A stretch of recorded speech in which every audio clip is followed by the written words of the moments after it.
welcome back. This is Better Living Concepts Book Club, and we are working on the Sunfood Diet Success System by David Wolfe. And this is Lesson 4. And the title of Lesson 4 is Beliefs, which happens to be one of our concepts. Yes, it is. In Better Living Concepts. So a couple of quotes to start out with here. One by Henry Ford. If you believe that you can do a thing, or if you believe you cannot, in either case, you are right. And Tony Robbins says, beliefs are prearranged, organized filters to our perceptions of the world. A belief is a habitual pattern of thinking about yourself and the world. A belief is a template of thoughts. Your mind functions on the law of belief. Whatever you believe with confidence becomes your own self-fulfilling prophecy. Believe it, and it will come to pass. If thou canst believe, all things are possible to him that believeth. Mark 9:23. The power of belief is overwhelming. No matter how right or how true something is, if you believe you can't do it, guess what? You can't. You can't. Expectations. Your expectations in any area of life are dependent upon your beliefs. Whatever you believe to be true in terms of health, wealth, or spiritual growth will be reflected in your expectations about those areas. The world conforms to your expectations. You receive what you expect to receive. You are where you are and what you are because of the beliefs you have about who you are. You are healthy or unhealthy, successful or unsuccessful, happy or sad, because of the beliefs you have about yourself in those areas. If you keep believing what you are believing, you will keep achieving what you are achieving. If you keep doing what you are doing, you will keep getting what you're getting.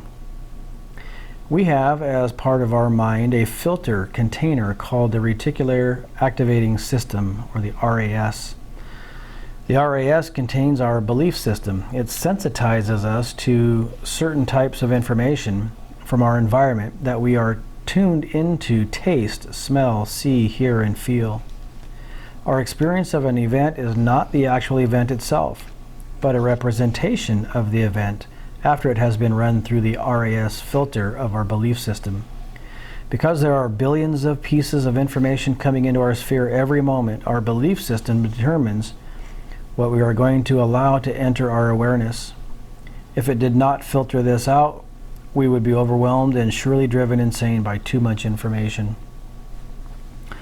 We do not experience things as they really are. We experience things only through a filter, and that filter determines what information will enter our awareness and what will be rejected.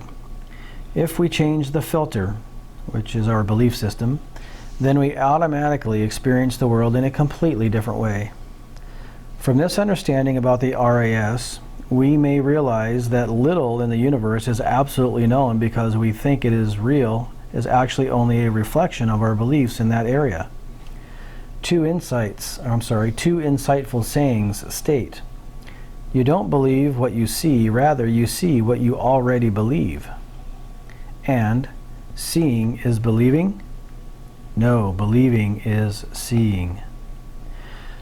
Complete objectivity in any field may be impossible. We see that the objective science is most often subjective, as we shall explore in Lesson 9, called Origins. We do not know how the world really is. We only know what our beliefs are about the world. Our perceptions create our reality.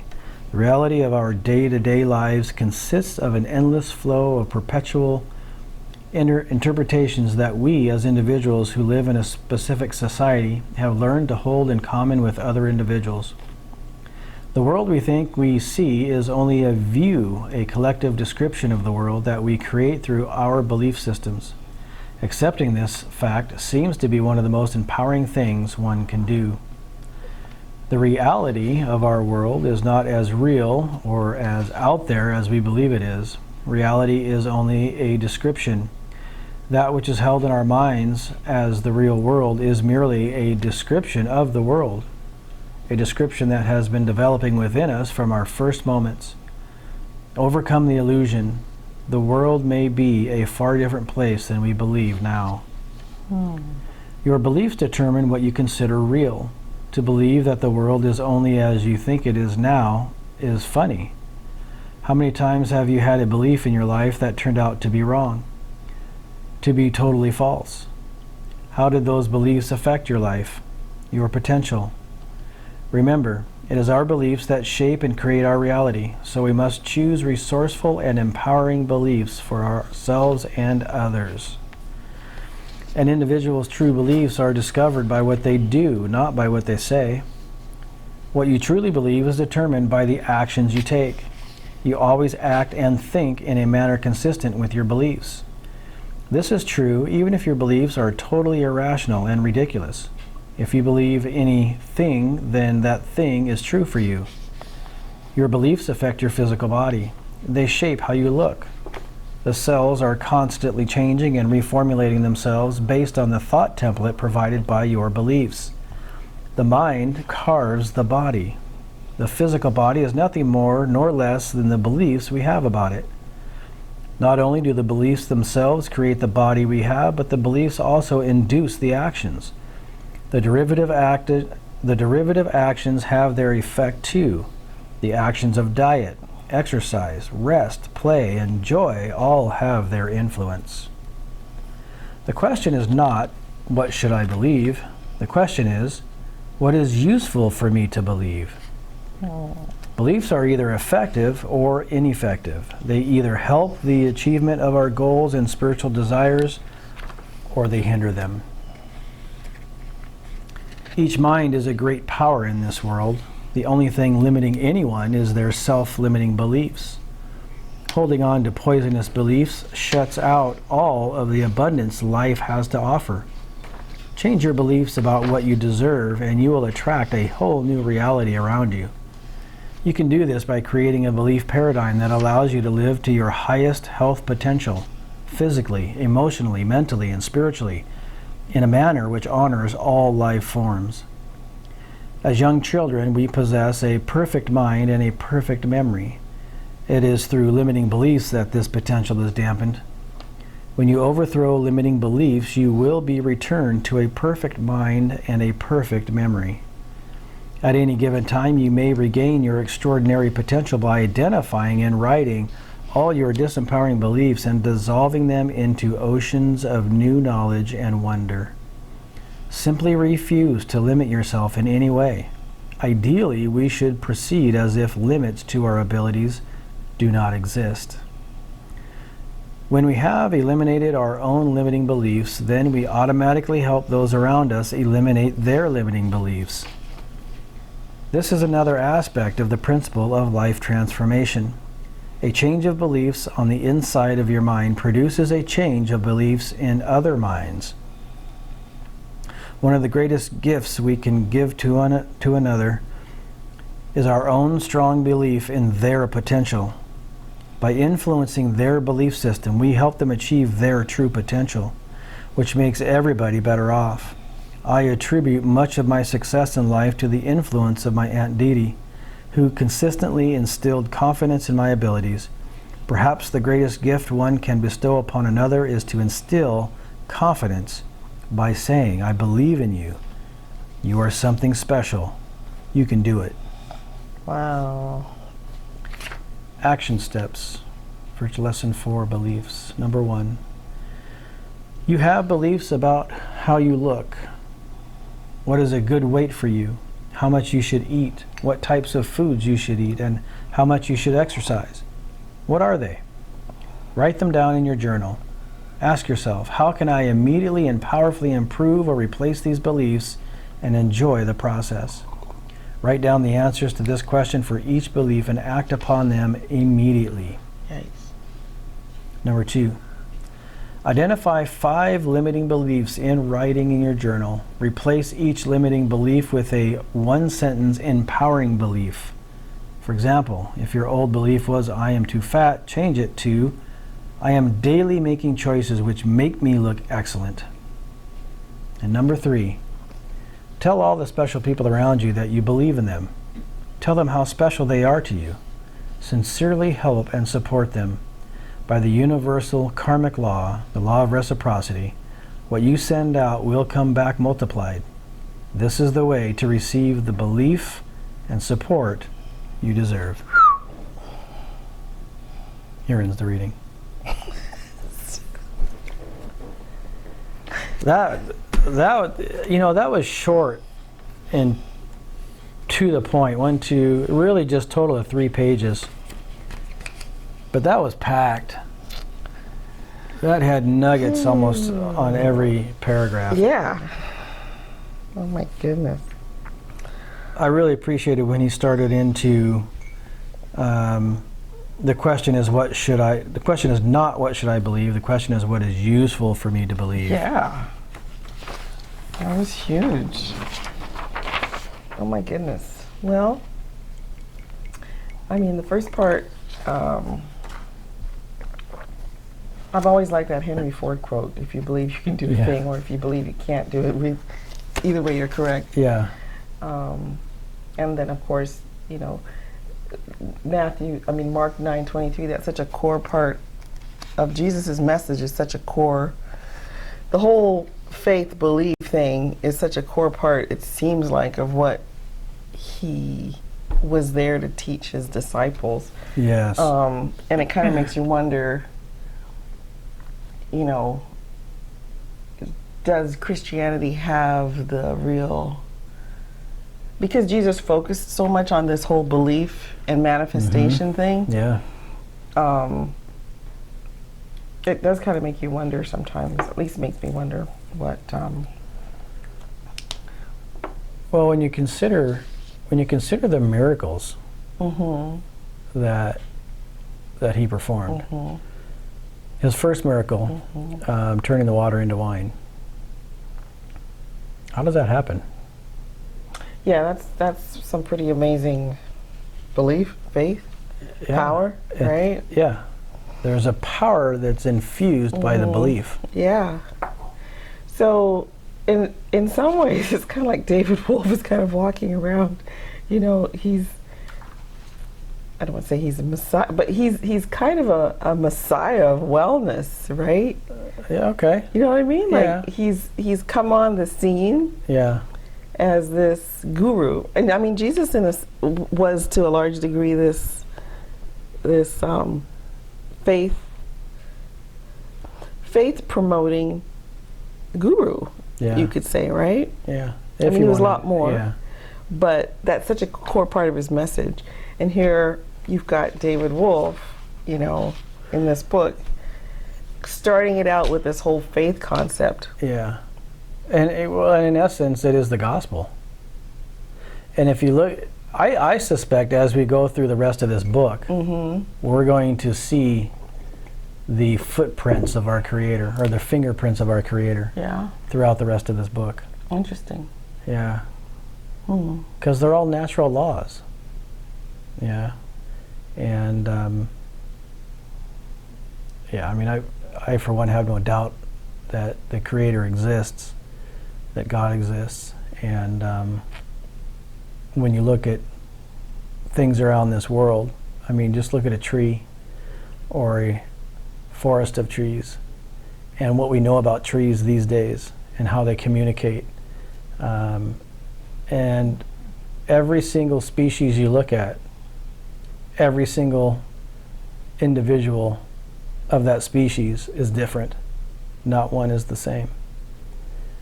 And when you consider the body and the internal workings, it's literally a universe unto itself. And there's over 7 billion people on this planet, each and of themselves their own universe internally. They're all different. It's remarkable. And to know what we know these days and how the body is able to repair itself, just consider what happens when we sleep and how important sleep is, and the repair work that goes on in your body when you sleep. It's all just absolutely fascinating to me. That's pretty amazing. Yeah. But when you get down to belief, what do you believe about all of that stuff? I mean, he's looking at it from the perspective of what do we first believe about ourselves, but what do we also believe about the world around us? What's our world view? So you're healthy or unhealthy, successful or unsuccessful, happy or sad because of the beliefs you have about yourself in those areas. Yeah. Yeah, so many things were going through my mind in terms of, things that could be considered negative. If you think about them in a positive way, then if you truly believe that they're positive, then they could actually, it kind of actually makes me think of, again, kind of going back to scriptural stuff, not that I'm trying to do that at all, but I think it was like the Apostle Paul. He actually gloried like in his trials and his persecution and his beatings and in prison, all that stuff, right? Because he believed, he had a belief about it. Yeah. Right? And if I understand you correctly, his belief was, now you're talking about Paul, right? His belief was that in some way this would glorify God, regardless of what he went through. And that there's a reward for him. Yeah. Right? So, I can see what David is saying here about this whole belief thing, right? Yeah. But in terms of health, oh my goodness, the reality of our world is not as real as out there. That which is held in our minds as the real world is merely a description of the world. Your potential, remember, it's your beliefs that shape and create our reality, so we must choose resourceful and empowering beliefs for ourselves and others. So I guess it's in the question where he's telling you, how much should you eat? What are your beliefs about how much you should eat, what types of food you should eat, and how much you should exercise? What are they? Write them down in your journal. Ask yourself, how can I immediately and powerfully improve or replace these beliefs and enjoy the process? I was just kind of like,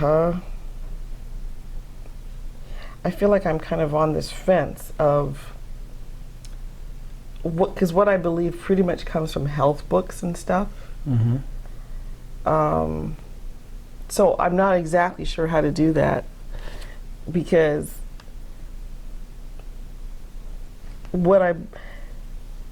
how do I find that balance between what I think he's trying to say in this question, and how do I know what I believe based on all of my studies, and do I really believe it if I'm not doing it? Why am I not doing it? So I have some trouble with this question. That's a fascinating question in and of itself. Yeah. Is if you're not doing a thing that you think you believe, do you really believe it?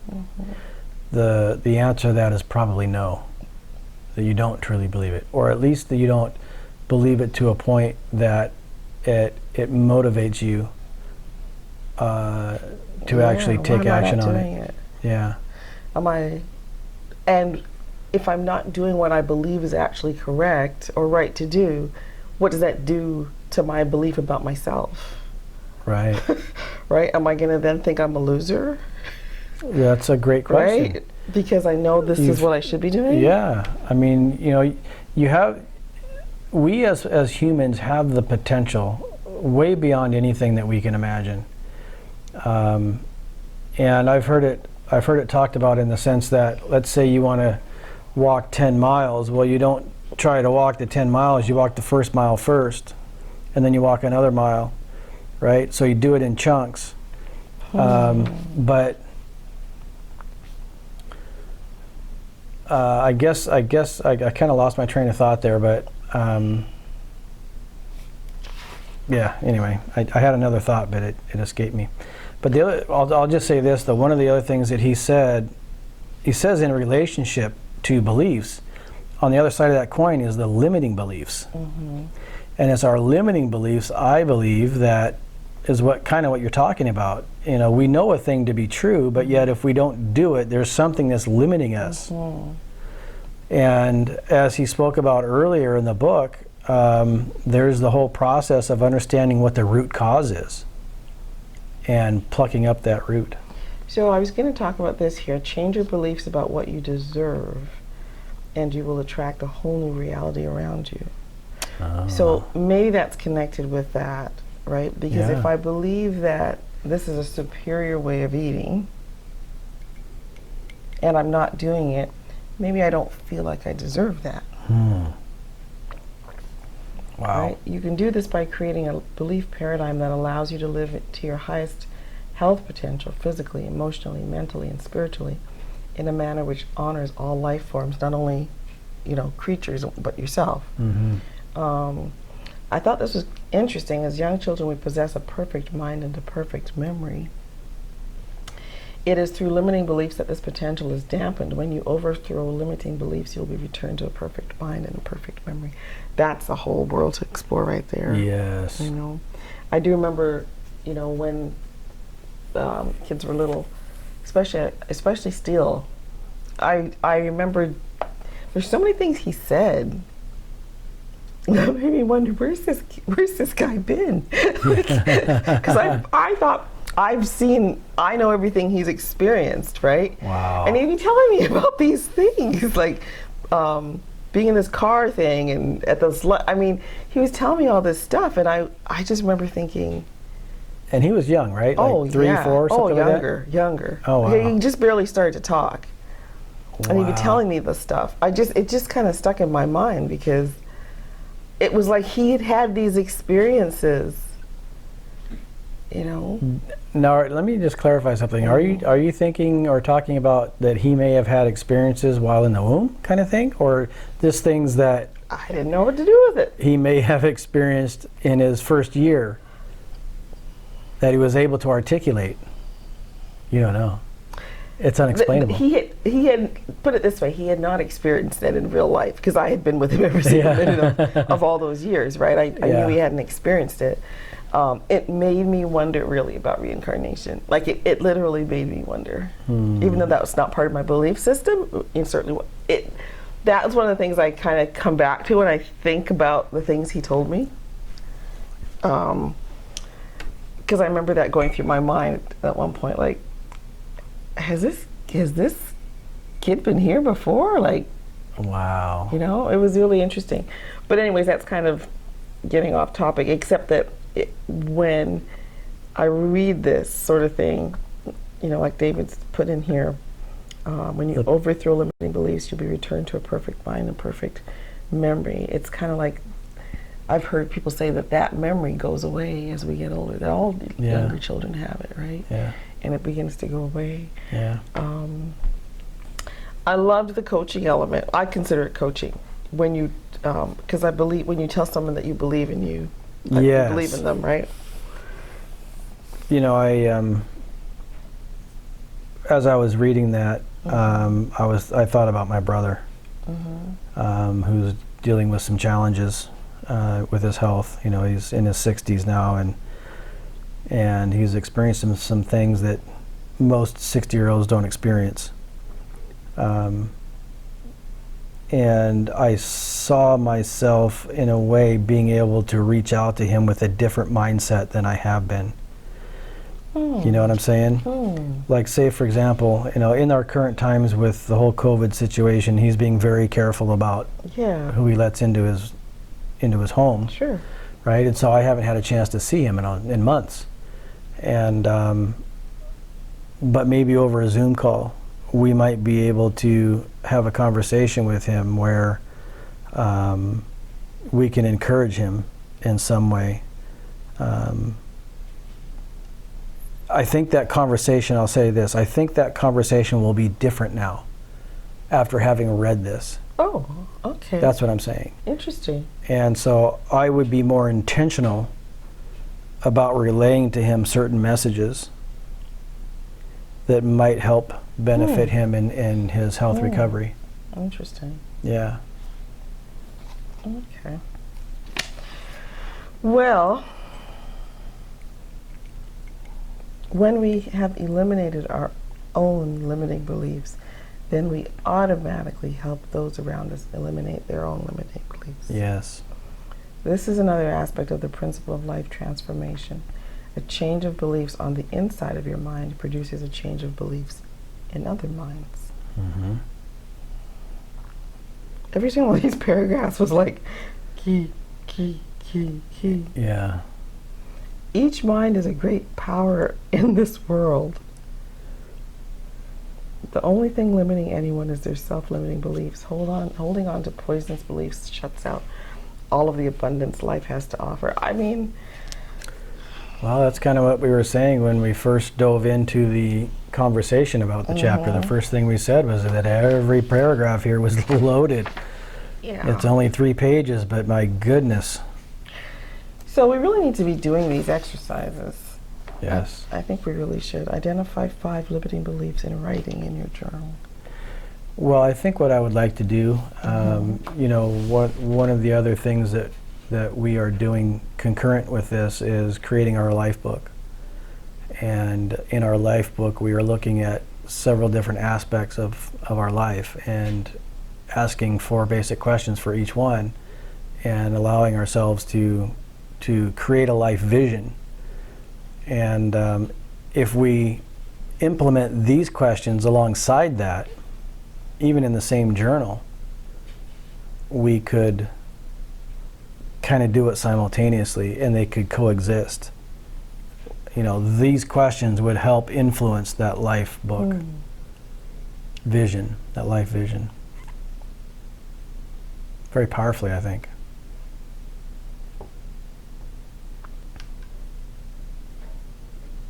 Yeah. Any final thoughts or?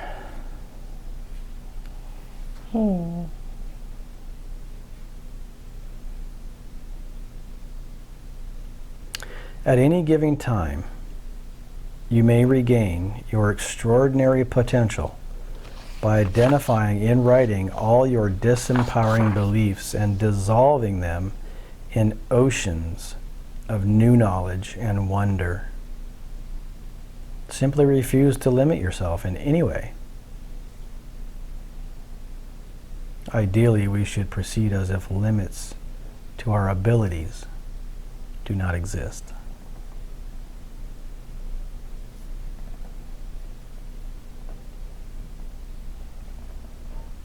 I put a question mark on that.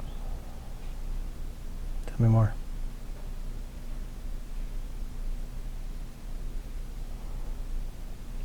At any given time, you may regain your extraordinary potential by identifying and writing all your disempowering beliefs and dissolving them in oceans of new knowledge and wonder.